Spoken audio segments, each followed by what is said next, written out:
Everyone, আজকে চলে এসেছি আমার বার্থডের মিনি ব্লগ নিয়ে। সকালে ঘুম থেকে উঠেই আমি তো অবাক। সত্য দেখি আগে থেকেই উঠে গিয়ে রান্নাঘরে খাবারের তোড়জোড় শুরু করে দিয়েছে। জন্মদিন বলে নাকি আজ আমার পুরোপুরি ছুটি।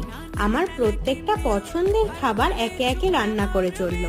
মাঝে হুকুম এলো তাড়াতাড়ি রেডি হয়ে নেওয়ার। দেখো আমি রেডি হয়ে গেছি, আর এই ছিল আমার বার্থডে লুক।